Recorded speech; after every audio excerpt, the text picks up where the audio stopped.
So, as of September, Catholic schools in Canada will be violating their own religion and teaching children that there are 6 different genders. Can you even conceive of an Islamic school having to do that, being forced by the government to do that? It doesn't even fit in my head. I think they only teach one gender. In fact, this is a picture of Carlo Briscoe. She's a grade 12 student from Robert F. Hall Catholic Secondary School in Caledon, Ontario. Her team, which is all male except for 2 players, was recently playing the ISNA private Islamic high school. And the Muslims there refused to play the team if there was girls on it. They don't play with girls. So the 2 women were forced to sit out the game. That's multiculturalism when it comes to Islam. When it comes to Catholicism or anyone white or anyone typically Canadian, God forbid you should use that term, they have to do whatever the government tells them. And their religion is, may Catholicism be damned. So, yeah, as of September, they'll be learning all 6 of them. And they are male, female, we knew those. There's intersexed, which is basically a hermaphrodite. There's transsexual, which means that you had the operation and you've taken surgical measures. And then there's just transgendered, where you just say you are and act like it, but you don't have to necessarily do anything. The last one is the craziest one. It's called two-spirited, which is a native term. And it really is covered by transsexual and transgendered, but they want to be all-inclusive, so they just throw in this Indian word, which I guarantee you will never hear an Indian say, ever. So why do I care? Why is this damaging, besides the fact that it's a violation? Well, we have taken this lunacy so far that we're giving children hormone blockers. And there is a teacher, a psychologist, Kenneth Zucker, and he's the head of the Child and Adolescent Gender Identity Clinic at Toronto's Centre for Addiction and Mental Health. And he is saying, whoa, let's slow down on giving prepubescent children chemicals because they think they're a girl or they think they're a boy and their genitalia doesn't match. That's not healthy. He's saying most of these boys who think they're girls are just gays and they have to go try it out for a while before we do anything drastic. And why shouldn't you do anything drastic? Well, because the suicide rate of post-op transsexuals is 20 times that of the general populace.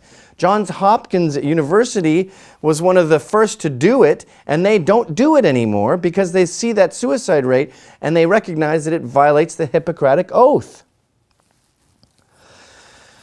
However, now that the lunatics are running the asylum, you would have to be incredibly naive to think that 6 genders is going to last. You think this is going to be the only tweak of sex ed, that they're going to throw in two-spirited? They're going to keep running with this, and academia already has.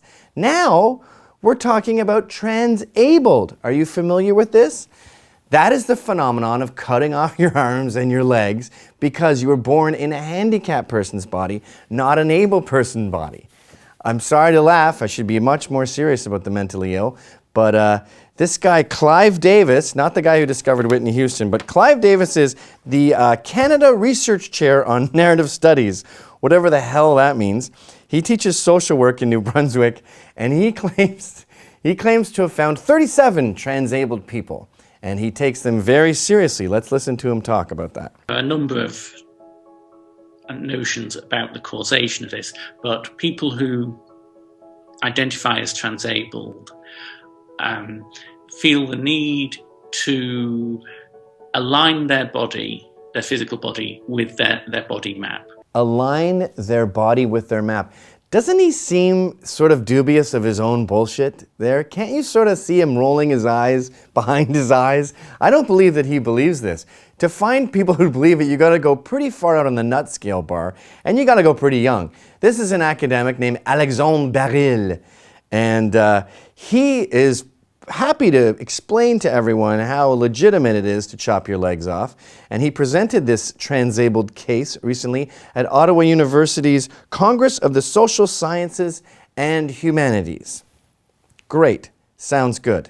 Look, I love that Canada is such a new country and the culture is so modern. Canada isn't stuck in these antiquated views of, like, say, class, for example, the way Britain is. However, when you're analyzing tradition, you don't have to throw out the baby with the bathwater, okay? And not everything that's traditional is garbage. Catholicism is not garbage. You said you respect religions. Let's respect them. Science is not garbage.